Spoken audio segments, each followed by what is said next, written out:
She was supposed to sign a $500 million merger for a donut tech integration, but when the mask slipped, she tore the whole thing up. The sky over East Hampton was gray and brooding, as if even the weather wasn't sure this weekend would end well. A black SUV purred its way up the gravel path of the Bington estate, a mansion so grand it didn't just suggest wealth, it practically shouted it with its marble pillars and flawless landscaping. Inside the SUV sat Danielle Renee Given, CEO of Neurospace, 41, born in Trenton, New Jersey, raised by her aunt after losing her mother to lupus at age 10. She'd built her tech empire from scratch, line of code by line of code, with nothing but determination and 100 late nights. She adjusted the collar of her understated blazer. No bold colors, no need for flash. Danielle didn't chase attention, she built impact. "We've arrived," said the driver, opening the door. Danielle gave a subtle nod, not to him, really, but to herself. Time to handle business. The estate looked impressive, but lifeless. White stone and gleaming glass, more like a showroom than a home. Before she could knock, the front door opened. Danielle. A tall man with silver hair and a smile so polished it could cut glass stepped forward. Charles Bington. Old money, old oil, old ways. He opened his arms like they were lifelong friends. "Pleasure to finally meet you," Danielle said, shaking his hand firmly. "Call me Charles. After all, we're practically partners now," he beamed. She smiled back, but didn't believe a word of it. To him, she wasn't a partner. She was a new asset, a piece of innovation they couldn't build themselves, so they planned to buy it. Behind Charles stood Victoria, his wife, perfectly dressed in what looked like a 5-figure suit. Her smile was polite, distant, evaluative. "Welcome to our home. I trust your flight was smooth?" "It was, thank you," Danielle replied, stepping inside. The house smelled of lemon polish and quiet money. A young staffer, Latina, dressed in black, took Danielle's bag and vanished. Charles pointed out priceless artwork and architecture, but Danielle's mind was already parsing the deal ahead.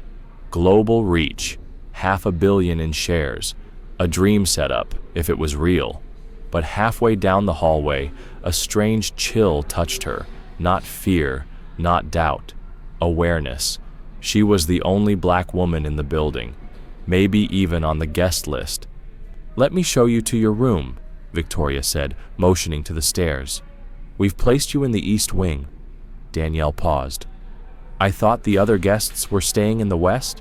"They are," Victoria replied, still smiling. "We thought you might appreciate more privacy." Danielle met her eyes. The silence said more than words could. She nodded and followed. Upstairs her phone buzzed, a text from her CFO in San Jose. "Any red flags?" She stared for a moment, then typed, "Too soon to say," but the air's already heavy. She stood by the giant window in her suite, watching the gray ocean outside. Inside, the room was modern and empty, tasteful but untouched, like no one had ever really lived here. She'd seen places like this before, corporate rentals, executive floors, rooms where people negotiated futures but never left fingerprints. And something told her, this weekend the masks weren't done falling. Private lounges, donor retreats, spaces where you're allowed in, but only if you play by their rules. A knock at the door interrupted the silence. Clark, the family assistant, young, white, overdressed in a navy suit that didn't quite fit, stood stiffly in the hallway. "Miss Gibbons," he said, avoiding eye contact, "dinner will be at 7 sharp. Formal attire. The family would like to introduce you to a few board members and personal friends before the official announcement Sunday." Danielle nodded. "Thank you." He hesitated. "There's a stylist downstairs, if you'd like touch-ups or suggestions." That last word lingered. Suggestions. Danielle raised an eyebrow. "I'll be fine, Clark." He flushed and backed away. She didn't need a stylist. She'd come prepared. A navy sheath dress with clean lines, elegant, controlled, her curls pinned in a soft, low bun, small gold earrings, minimal and intentional. She dressed like someone who knew where she was going, because she did. Still, she stood in front of the mirror and straightened her posture, adjusted her watch, not for them, for herself. Downstairs, the estate had shifted from silence to quiet spectacle, champagne being poured, murmured greetings, expensive fabrics brushing past one another.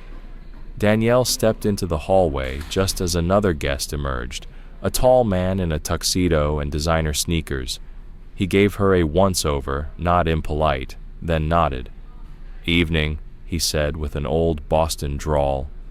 "Evening," Danielle replied.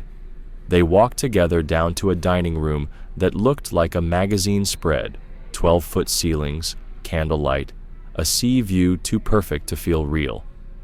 In the center, a long mahogany table set for at least 20. Charles Bington sat at the head, scotch in hand. Victoria stood by the fireplace, laughing with an older white couple in pearls and blazers. Danielle noticed right away, no name cards, no assigned places. Charles spotted her. He stood and raised his glass. "Everyone, this is the brilliant Miss Danielle Given, founder, innovator, the future of tech." Polite applause followed. Some smiled, some nodded. A few said nothing. Victoria appeared at her side. "Come, dear, let's find you a seat." But instead of guiding her toward the head of the table, where real influence sat, Victoria led her down to the middle. Not the worst spot, but far from where power lived. Danielle took her seat. One glance showed her the layout. Men in suits, women in pearls, board members and legacy wealth. The Bington sons already deep in laughter with old friends. A waiter filled her glass without a word. She didn't touch it. Across the table, a man with slicked back hair leaned in. "So," he grinned, "you're the genius Charles flew in?" She smiled faintly. "Genius is generous, but yes, I'm the CEO of Neurospace." "Neurospace? That's the AI thing, right? Machines thinking for themselves or whatever?" Her tone stayed even. "We design decision systems for autonomous data analysis in defense, healthcare, and finance." He blinked. "Oh." The woman next to him chuckled. "We assumed you were in media. You have such presence."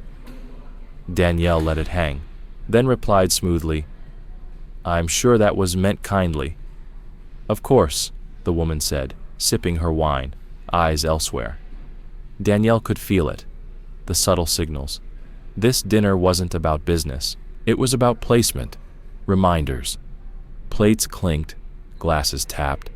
Laughter rolled down the table where Charles was holding court, trading stories about oil deals and private jets with men who shaped markets. Meanwhile, Danielle sat among strangers who couldn't decide if she was a guest or a conversation piece. "So, Danielle," came another voice, an older woman across the table, peering like she was reading a label. "Where did you go to school again?" "Stanford," Danielle said. "Oh," the woman replied, surprised. "Good for you." Danielle nodded once. "Thank you." Then came the man with the loosened tie and confident smirk. "I told Charles," he said. "I like this. Getting some color into the portfolio. It's modern, sharp." Danielle looked at him squarely. "We're not paint samples, and Neurospace isn't a diversity hire." He laughed, unfazed. No, I meant it's bold. Very next gen."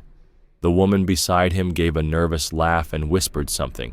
The man just shrugged and sipped.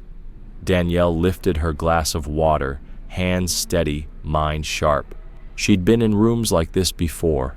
Not always in mansions, not always with this exact crowd, but the tone was familiar. Smiles too wide, compliments too sharp, words dressed up to seem kind, but designed to remind her she didn't quite belong. Across the room, she noticed Gregory Bington, Charles's middle son, chatting with two hedge fund types at the bar. Hair slicked back, shirt unbuttoned, just enough to say, "Rules aren't for me." The type who wore loafers without socks and still got handed corner offices. He caught her eye and winked. She looked away. A soft clink drew attention. Victoria tapping her dessert fork against a glass. "Everyone," she said, standing with that rehearsed elegance, "thank you for joining us. This weekend is about celebrating innovation, partnership, and progress. Under Miss Given's remarkable leadership, Neurospace has reshaped the way we understand technology." Scattered applause, a few nods, one awkward throat clear. Victoria continued, "It's rare to see brilliance paired with such heart. Danielle's story is one of intelligence, resilience, and most of all, courage." Danielle's jaw tensed. Courage, as if she were a survivor of disaster, not the builder of a billion-dollar company. "To bold futures," Victoria toasted. "To bold futures," the room echoed. Danielle raised her glass silently. Minutes later, Gregory strolled over, still laughing at his own joke, and slid into the chair beside her, uninvited. "Danielle, right?" He grinned, pouring himself more wine. "Big mind, big company, bold leap." "That's me," she replied, her eyes on her plate. He leaned in, voice low and casual. "Just between us, Dad's impressed. But there's still a little concern about the whole temperament thing." Danielle turned her head slowly. "Temperament? Yeah, you know, founders like you, driven, passionate. But sometimes passion can tip into, what's the word? Volatility." He smiled like they were in on some joke. "A $500 million handshake needs a cool hand, you know?" Danielle didn't blink. "Tell me, Gregory, if I were a 45-year-old white guy in a fleece vest and Allbirds, would you still be worried about my temperament?" He blinked, then gave a forced chuckle. "Hey, come on. Don't do that. I'm just saying what the board's probably thinking." She stood. No announcement, no scene. Just stood. "Excuse me," she said calmly, and walked away. Her heels echoed across the polished stone floor as head subtly turned. But silence doesn't always mean defeat. Sometimes it means you've decided the room is no longer worth your voice. She stepped into the guest bathroom, spotless, metallic, designed more for appearances than people. Danielle locked the door behind her and let out a long breath. Not a sigh, just the weight leaving her body, because her lungs refused to carry one more fake smile. She didn't cry, not because she didn't want to, because she couldn't afford to. She stared into the mirror, calm face, steady jaw, hair slicked back like armor. People always thought composure meant distance. They never understood the price of holding it together in rooms that try to shrink you. Her phone buzzed. It was Shauna, her CFO. "How's it going?" Danielle hesitated, then typed, "I'm reconsidering everything." The typing dots danced, then stopped. Then, "Talk to me." Danielle stared at the screen. "It's not just a bad dinner, Shauna. It's who we'd be tied to. Their name on every headline, next to ours. I don't know if I can stomach it." Pause. Then Shauna's message came through. "You always said we don't beg for seats. We build our own table." Danielle froze. That line hit harder than any of the night's subtle jabs. She didn't build Neurospace with connections. She built it on code, coffee, and grit, on refusing to quit when quitting was easier. And now, here she was, being told she should be grateful, that her seat came with quiet terms. A knock at the door. "Danielle?" It was Victoria. Danielle opened the door, face calm. "Everything all right?" Victoria asked. "Just needed a moment," Danielle said with a faint smile. Victoria lowered her voice. "I know Gregory can be blunt. Don't take it personally, he's just entitled," Danielle offered. Victoria blinked. "Well, privileged." Danielle folded her arms. "Let me ask you something, Victoria. If your son were running a company like mine, would you question his temperament? Would you seat him away from decision makers? Would your guests mistake him for the help? Was he just hired to check a box?" Victoria hesitated. You're interpreting things in a very specific way. No, Danielle replied evenly. I'm interpreting them exactly as they were given. Silence. Victoria's expression tightened. This deal is a tremendous opportunity for both sides. Danielle gave a slight nod. That's exactly what I'm starting to question. Victoria smiled, the kind of smile that's more performance than warmth. Well, I hope you'll reconsider whatever it is you're feeling right now. Danielle didn't blink. I'm not feeling anything, Victoria. I'm thinking. Then she turned and walked away, calm, composed, done with the conversation. Back in her room, Danielle opened her laptop. Her inbox was already flooded. Investors, board members, press contacts, all waiting for the big Monday announcement. Instead, she opened a blank draft and typed one simple sentence. After careful consideration, Neurospace will no longer pursue partnership with the Bington Group. She stared at it, then added, "We believe integrity cannot be negotiated." She hit save, but not send. Not yet. She'd sleep on it. But her gut had already spoken, and when Danielle trusted her gut, it rarely failed her. The next morning, sunlight spilled across the walls like a spotlight. Danielle was already dressed, black slacks, cream blouse, her hair pulled back into a clean, elegant twist. No jewelry, no distractions, just clarity. She sat at the edge of the bed, laptop open, that same draft still on the screen. Her finger hovered over the trackpad. A knock. "Come in," she said. It was Shauna, her CFO, fresh off a red-eye flight from California. "You flew in?" Shauna nodded. "You didn't sound like you needed strategy.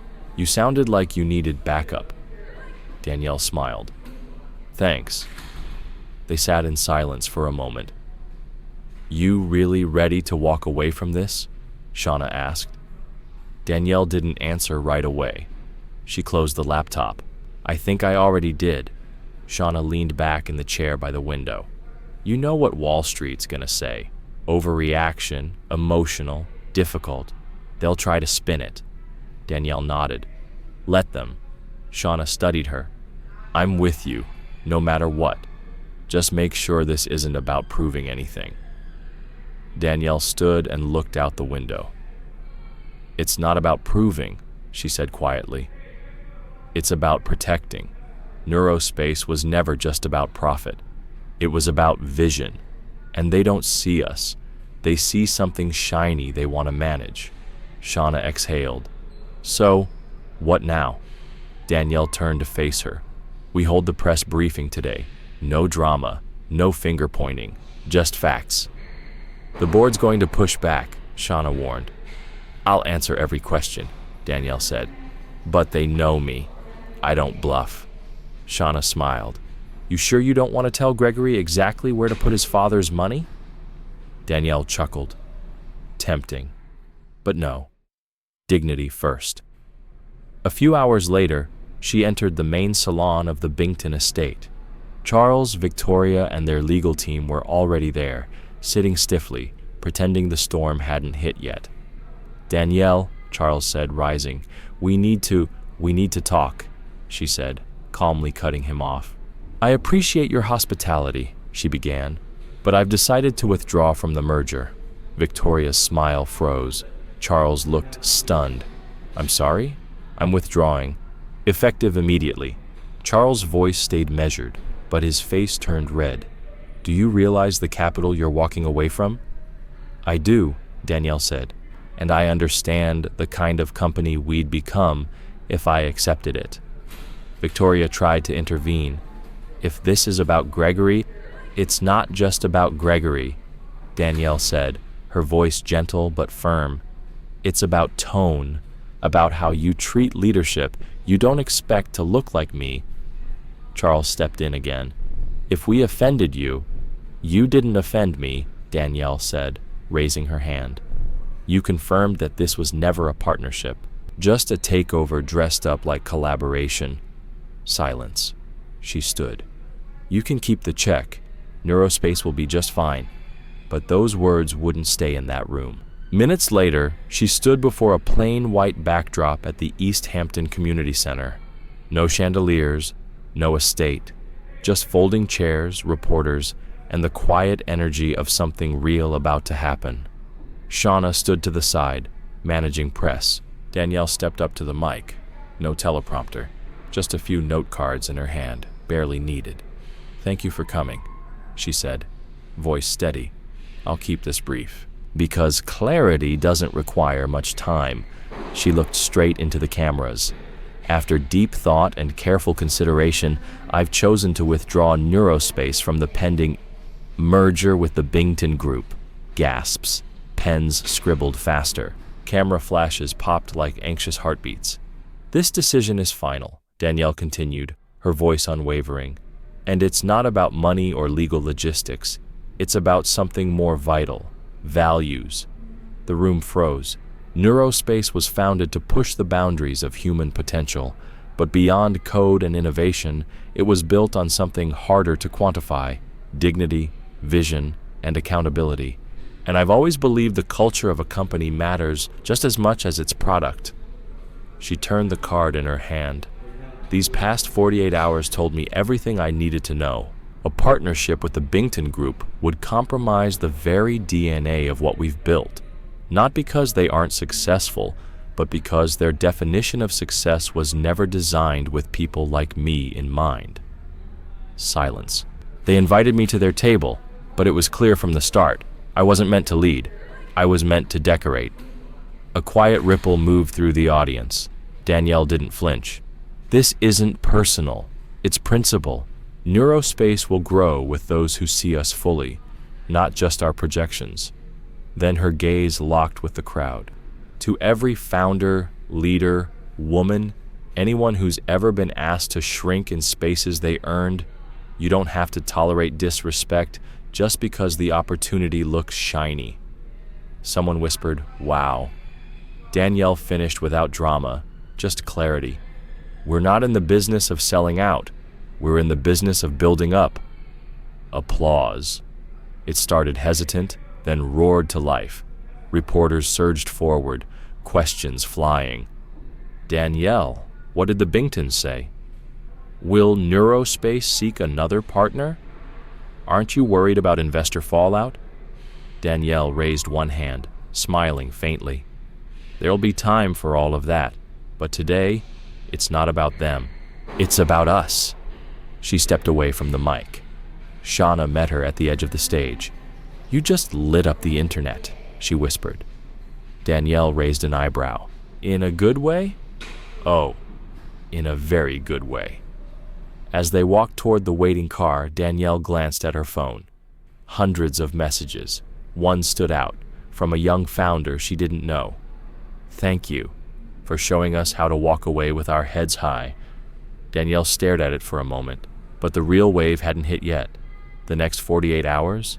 Chaos. For the Bingtons. Headlines exploded across every outlet. Black woman CEO walks from $500 million deal over values. Danielle given, "We're not here to decorate the table." Neurospace withdraws. Integrity first. Clips of her speech dominated the news. TikTok, Twitter, morning shows.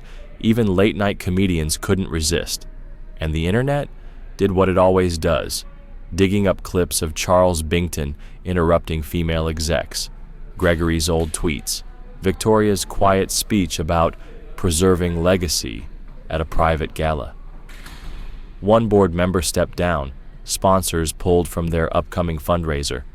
The Bington PR machine scrambled, but it was too late. Danielle hadn't shouted, hadn't slammed a door. She had just told the truth. And the world listened. At Neurospace HQ in Palo Alto, the atmosphere was electric. Employees were quoting her. Someone made t-shirts. "We build. We don't beg." Danielle didn't approve them officially, but she smiled. Investors called, not to scold, but to support. "You did something money can't buy," one admitted. "You earned loyalty." Other offers poured in. Partners aligned by values, venture firms led by women, equity groups from across the globe. Science alliances? and one from the Dyson Institute. They wanted to adapt her defense platform for civilian hospitals. Shauna handed her the folder. They say they'll follow our structure. Danielle raised her eyes. Now that's new.